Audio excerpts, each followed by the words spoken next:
प्रधानमंत्री नरेंद्र मोदी की बात देखिए। अपने सियासी करियर में पहली बार प्रधानमंत्री नरेंद्र मोदी ने सीटों की भविष्यवाणी कर दी है। नरेंद्र मोदी को भरोसा है जनता के आशीर्वाद से अब की बार एनडीए 400 के पार सीटें जीतेगी। आखिर रोड मैप क्या है, इस रिपोर्ट में देखिए।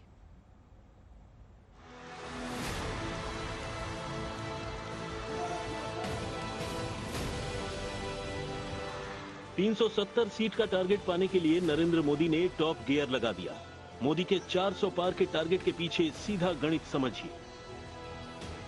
बहुत लोगों को लगता है कि 400 के पार सीटें कहां से आएंगी, तो इसका जवाब है मोदी के 10 सालों का रिपोर्ट कार्ड, यानी मोदी की गारंटी। इसे यूं समझिए, मोदी का प्लस पॉइंट है बेदाग छवि।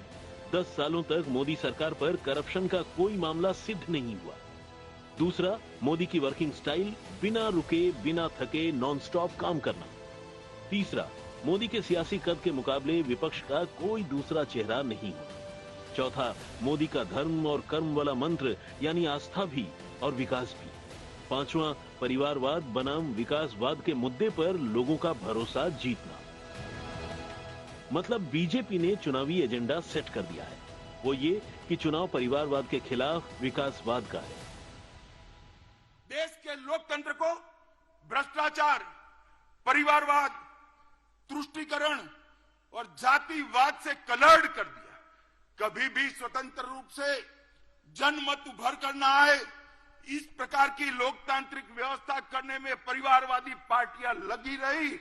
मोदी जी ने 10 ही साल में भ्रष्टाचार, परिवारवाद, तुष्टीकरण और जातिवाद को समाप्त कर विकास की राजनीति को मध्य बिंदु में लाया, जिसको देश की जनता ने स्वीकारा। मोदी के आलोचक आरोप लगाते हैं कि बीजेपी हिंदुत्व की राजनीति करती है, वोटों का ध्रुवीकरण करती है।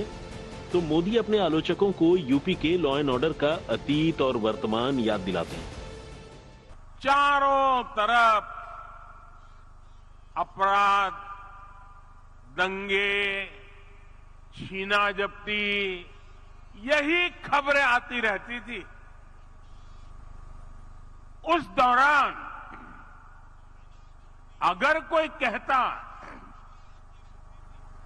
कि यूपी को विकसित बनाएंगे, तो शायद कोई सुनने को भी तैयार नहीं होता। विश्वास करने का तो सवाल ही नहीं था। लेकिन आज देखिए, लाखों करोड़ रुपए का निवेश उत्तर प्रदेश की धरती पर उतर रहा है। ये तस्वीरें आपको याद होंगी, राम मंदिर के प्राण प्रतिष्ठा की है।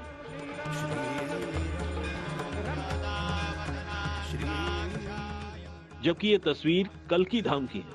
मोदी इन तस्वीरों की व्याख्या एक वक्त में करते हैं। ये तस्वीरें सांस्कृतिक विरासत और भारत की आध्यात्मिक ताकत को पुनर्जीवित करने की है।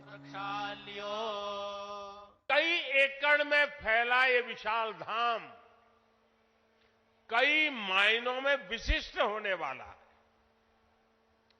ये एक ऐसा मंदिर होगा, जैसा मुझे उन्होंने पूरा समझाया अभी, जिसमें 10 गर्भगृह होंगे और भगवान के सभी 10 अवतारों को विराजमान किया जाएगा।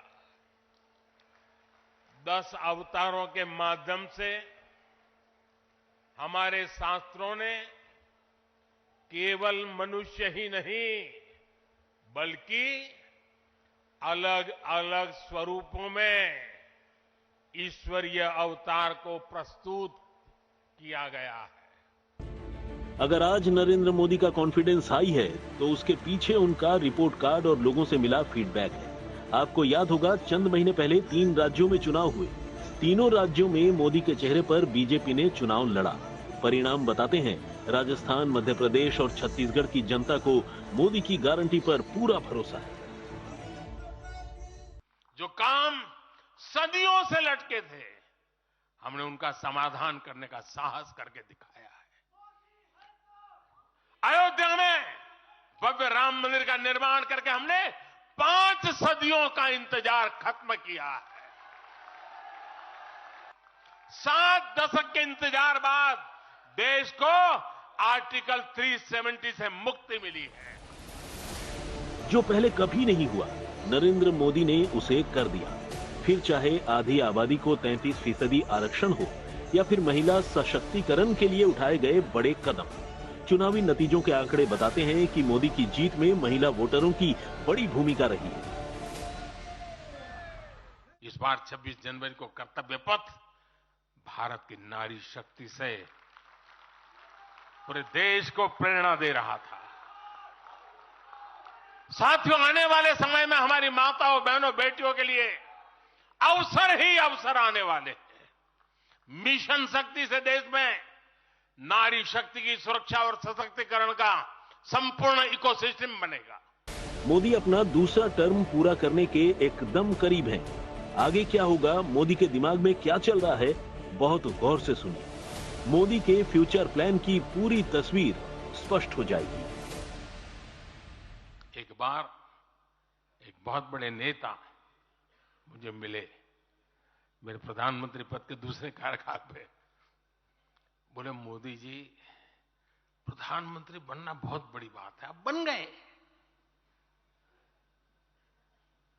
आपने इतने दशकों के संगठन का भी काम कर लिया, मुख्यमंत्री के रूप में भी इतना लंबा समय रह चुके, प्रधानमंत्री में भी दोबारा आ गए। अब इतना काम पा लिया है, अब तो थोड़ा बैठो, आराम करो, बहुत कर लिया। ये उन्होंने मुझे कहा था। उनकी वो भावना राजनीति के पुराने अनुभवों से थी। लेकिन साथियों, हम राजनीति के लिए नहीं, राष्ट्र नीति के लिए निकले हैं। आइए सीधे लिए चलते हैं आपको हिमांशु मिश्रा, हमारे सहयोगी इस वक्त इसी खबर पर हमारे साथ जुड़ रहे हैं। हिमांशु, प्रधानमंत्री नरेंद्र मोदी हो, गृह मंत्री अमित शाह हो या फिर बीजेपी अध्यक्ष जेपी नड्डा हो, एक रोड मैप सेट हो गया है जिसमें राजनीति नहीं राष्ट्र नीति एक तरफ है, तो दूसरी तरफ मंदिर और मंदिरों का जीर्णोद्धार। आज भी एक उद्घाटन हुआ है मंदिर का कल्की धाम में। एक नए रोड मैप के जरिए स्पष्टता के साथ आगे बढ़ती हुई पूरी पार्टी दिख रही है। देखिए, बिल्कुल अंजना, इसमें कोई दो राय नहीं है कि जो है संस्कृति और विकास दोनों को साथ लेकर जो है प्राइम मिनिस्टर की जो केमिस्ट्री है सरकार चलाने की, उसमें ये कहा जा सकता है कि वो दोनों को साथ लेकर चल रहे हैं। वो ये जानते हैं कि इस देश का जो कल्चर है उसमें संस्कृति बहुत इंपॉर्टेंट है। अगर आप संस्कृति को लेकर चलेंगे और डेवलपमेंट को साथ लेकर चलेंगे तो आपकी राजनीति बहुत जो है सुलभ हो जाएगी, बहुत आसान हो जाएगी। क्योंकि जो लोगों को चाहिए, कुछ लोगों को जो है संस्कृति भी चाहिए, यानी मंदिर भी चाहिए, तो कुछ लोगों को जो है विकास भी चाहिए। और प्राइम मिनिस्टर नरेंद्र मोदी जनता की इस टेस्ट को जानते हैं और इसीलिए अगर आप देखेंगे तो 2002 के बाद से लगातार वो चुनाव जीतते रहे हैं, चाहे वो विधानसभा का चुनाव हो या 2014 का लोकसभा चुनाव हो या फिर 2019 का लोकसभा चुनाव हो। और उनके नेतृत्व में 2014 से लेकर जो है वो जितने विधानसभा चुनाव हुए उसमें लगभग 60% के करीब जो है भारतीय जनता पार्टी ने विधानसभा चुनाव जीते हैं। तो कहीं ना कहीं प्रधानमंत्री नरेंद्र मोदी की जो संगठन क्षमता है और जिस तरीके का उनका कार्यकाल रहा है, अगर उसको एनालिसिस करेंगे तो उन्होंने संगठन के तौर पर काम किया, संगठन मंत्री के तौर पर, संघ के प्रचारक के तौर पर काम किया और एडमिनिस्ट्रेटिव काम किया, यानी मुख्यमंत्री के तौर पर और प्रधानमंत्री के तौर पर। तो वो बताता है कि देश की नब्ज को बहुत अच्छी तरीके से जानते हैं, इसीलिए वो संस्कृति की भी बात करते हैं, विकास की भी बात करते हैं और जो है विज्ञान की भी बात। कई सारे डोर हैं हाथ में, राष्ट्र नीति हो, मंदिर नीति हो, लाभार्थी नीति हो, जिसके साथ बीजेपी आगे की स्ट्रैटेजी बना रही है। धन्यवाद आपका हिमांशु इस तमाम जानकारी के लिए।